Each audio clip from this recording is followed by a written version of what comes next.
Bonjour à tous, c'était en 1959. Se sont rassemblés des gens qui soutenaient la yeshiva Tomchei Tmimim et le rabbi leur a dit un discours. Aujourd'hui, nous allons voir qu'est-ce que le rabbi leur a dit et comment c'est important pour nous aussi aujourd'hui. Le rabbi leur a dit, comme d'habitude, dans chaque occasion, on commence avec un sujet de la Torah qu'on lit dans cette paracha. Car la Torah et ses enseignements sont éternels dans chaque génération, à tout moment et à tout endroit. Et le fait qu'on lit cette semaine-là tel paracha, ça montre que dans la paracha de la semaine, il y a un enseignement pour les événements qui se passent cette semaine dans laquelle on lit la paracha. Alors voyons notre paracha. À la conclusion de la paracha de Noach, on raconte qu'il y avait des gens qui ont vécu après le déluge. Et ces gens-là, ils ont construit une ville avec une tour. Quelle est la raison qu'ils ont fait ça? La Torah dit, ils ont eu peur qu'ils vont être éparpillés sur toute la terre. Et la Torah raconte que Hachem, il n'a pas aimé ça. Et il a enlevé leur complot, il a fait qu'ils ne vont pas pouvoir construire cette ville avec cette tour. Ce que la Torah, elle raconte. Le rabbi demande, a priori, c'est pas compréhensible. Pourquoi la Torah nous raconte cela à nous? Qu'est-ce que nous, on peut apprendre cela de cet événement? Si la Torah nous raconte ça, en plus de manière très longue, avec tous ces détails-là, alors que des lois de la Torah sont écrites uniquement par allusion, on est obligé de dire que dans cette histoire-là, il y a un enseignement profond pour toutes les générations, aussi bien pour nos ancêtres dans les générations qui sont passées, et aussi bien dans les générations à venir, pour nos enfants, nos petits-enfants des générations à venir. Eh bien, le rabbi le dit, l'enseignement de cet événement-là pour notre génération, quand on regarde quand est-ce, à quelle situation c'est arrivé, ce que ces gens-là ont voulu faire, donc cette ville et cette tour, c'était juste après le déluge. Du déluge duquel il y a uniquement quelques personnes qui ont été sauvées de ce déluge. Eh bien, on voit tout de suite le lien avec notre génération, la comparaison. C'est un enseignement pour nous aussi. Nous sommes après un déluge. Le rabbi parle donc après la Deuxième Guerre mondiale. Cette guerre mondiale donc, qui a exterminé des millions de juifs. Et uniquement une partie du peuple juif, qui Dieu leur donne longue vie, a été sauvée. Eh bien, les rescapés, ceux qui sont après ce déluge-là, ils doivent apprendre, ne pas se comporter chas de shalom comme les rescapés de l'autre déluge, et par cela faire qu'il ne va pas y avoir aussi des mauvaises conséquences qui sont venues suite à leur comportement, que Dieu finalement les a éparpillés, etc. Le rabbi continue à expliquer, a priori, voyons quel était le problème. Qu'est-ce qu'ils ont fait de mal, ces gens-là? Ces gens-là, d'ailleurs, s'appellent la génération d'Or Ahaflaga, la génération que Dieu a séparée, que Dieu a mis de partout, il a changé leur langue, etc., il les a éparpillés. Alors, a priori, qu'est-ce qu'a fait ce Dor Ahaflaga? On ne voit pas tellement quelle était leur faute. Ils ont construit une ville avec une tour.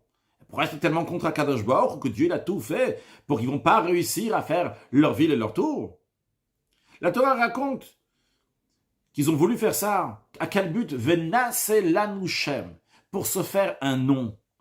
Ils ont eu peur qu'on va les éparpiller partout. Et c'est pour ça qu'ils ont voulu construire une ville dans laquelle ils vont tous habiter ensemble. Ils vont construire une tour qui est autre. Comme les commentaires ils expliquent, cette tour-là avait deux buts. Premièrement, que de loin aussi, ils vont pouvoir voir qu'ici donc, se trouve une ville. Deuxièmement, pour garder la ville. Il y aura sur cette tour-là, il y aura des gardiens qui vont regarder qu'il n'y a pas des ennemis qui rentrent.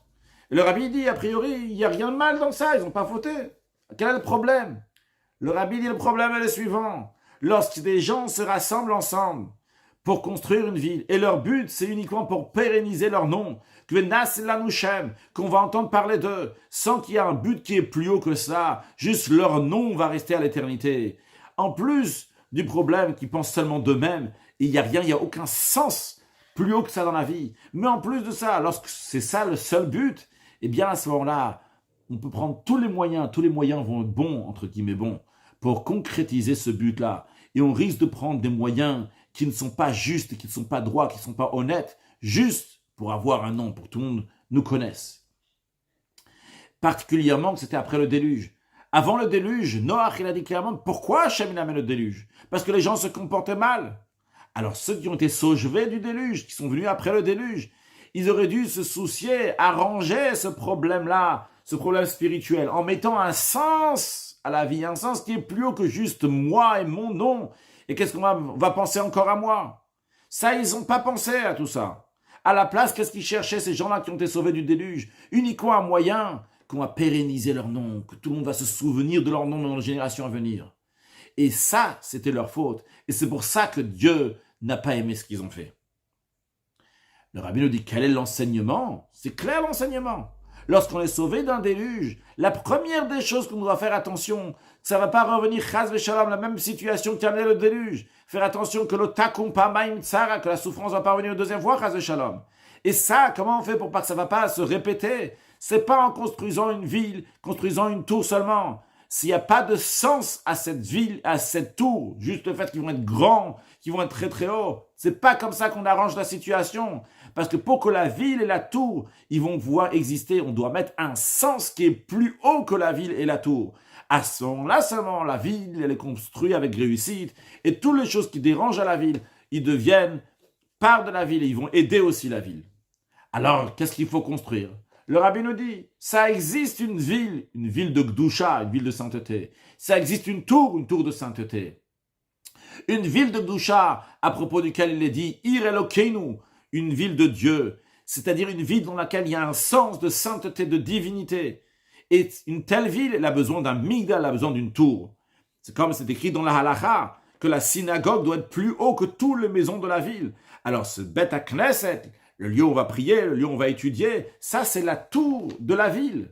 De manière plus claire, le rabbi dit, il faut construire dans la ville des endroits où prier, où étudier la Torah. Ce sont les synagogues et les lieux d'études et les yeshivot dans lesquels il faut investir toutes les forces et toute l'énergie qui vont de plus en plus grands, de plus en plus haut, parce que eux, c'est les tours de la ville, à propos duquel il est dit Migdal Os Shem Havaye, que la tour de force, donc c'est le nom de Dieu, Bo Yarut Tzadik Venisga, dans lequel court celui qui est pieux, celui qui est haut.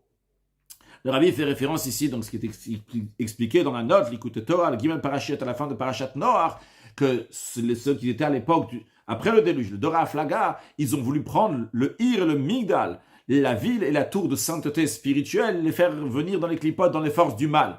Et justement, là-bas c'est expliqué, donc il faut seulement le positif. Et cette Migdal, cette tour-là, elle garde tous les ennemis. Et quand on dit tous les ennemis, c'est pas seulement de l'ennemi qu'on peut voir, mais même de l'ennemi qui est caché. Parce que l'ennemi qu'on peut voir, on le voit. Celui qui est l'ennemi qui est caché, il a besoin des tours pour voir. Des gens qui sont là-bas sur les tours, qui réfléchissent, qui voient bien qui est-ce qui rentre dans la ville et qui n'est pas un ennemi qui est caché.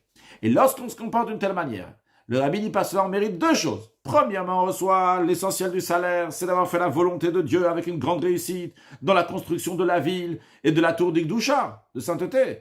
Mais en plus de ça, on a aussi le Venas et l'Anouchem. On a aussi cette bonne renommée. On a aussi donc ce nom qui va être pérennisé, que le nom de ceux qui ont eu affaire à construire une yeshiva, construire donc cette ville, construire cette tour, eh bien, ça va être pérennisé dans les chroniques du judaïsme, de la Torah, dans les chroniques de la justice, des choses qui sont droits, qu'on toujours se rappeler que tel et tel, il a réussi, il a aidé à construire cette ville et cette tour. Alors Rabbi conclut, il dit, il faut s'efforcer de construire des yeshivot dans lesquels on éduque des enfants qui vont étudier la Torah et diffuser la Torah dans le monde entier. Les yeshivot, c'est la tour de la ville. Il faut s'efforcer de les agrandir, de les élargir. Dans tous les yeshivot, qu'on puisse ouvrir encore d'autres sections et prendre encore plein d'élèves. Et comme nous avons dit qu'en construction, donc en construisant cette tour-là de Gdusha, on mérite aussi le salaire qui est essentiel, que par cela on fait la volonté de Dieu, et aussi le salaire qui est secondaire, que ça aide aussi qu'on va réussir dans toutes les choses personnelles qui vont être réussies, et aussi on va se souvenir de nous, de ceux qui ont supporté, soutenu les yeshivot, on va se souvenir dans les chroniques du judaïsme, ça c'est l'histoire qui est éternelle. Que Dieu donne une grande réussite dans la construction de yeshivot, kama pam kacha, plusieurs fois comme ça. Et la prochaine fois, le rabbi dit à ces gens qui soutiennent la yeshiva, la prochaine fois qu'on va se réunir, on ne va pas réfléchir comment couvrir les déficits, mais comment agrandir la tour encore et encore, et que Dieu fasse qu'il y ait une grande réussite dans ce sujet-là et aussi dans les sujets personnels. Alors ceci à traduire dans la vie de tous les jours. Chacun de nous a plusieurs choses dans la vie dans lesquelles c'est sa tour. C'est des choses qui sont grandes et qui vont être remarquables par ça. Et ce qu'il faut faire, ce sont des choses de Torah qui vont être remarquables. Avoir des livres à la maison, avoir de la musique chassidique à la maison. Tout ce qu'on construit, c'est des exemples. Chacun qui peut réfléchir comment il peut faire sa tour à lui, sa ville, qu'elle soit une ville de Gdusha, qu'à ce moment-là, ces choses-là, ils sont éternels. Ce pas des choses qui sont construit avec du rien du tout, avec quelque chose qui n'a aucun sens. Ça peut être très très grand, il y a plein de pierres, c'est très très grand, très large, très haut. Mais s'il n'y a pas de sens, eh bien à ce moment-là, c'est quelque chose qui ne tient pas la route. Il faut mettre du sens dans la vie. Et ça, c'est ce qui fait grandir toutes les choses, même matériellement, en plus de spirituellement. Que Dieu fasse qu'on a la grande tour, la grande ville, Yerushalayim reconstruite, avec le Beth Amikdash très prochainement, avec la venue de Mashiach Now. Une excellente journée.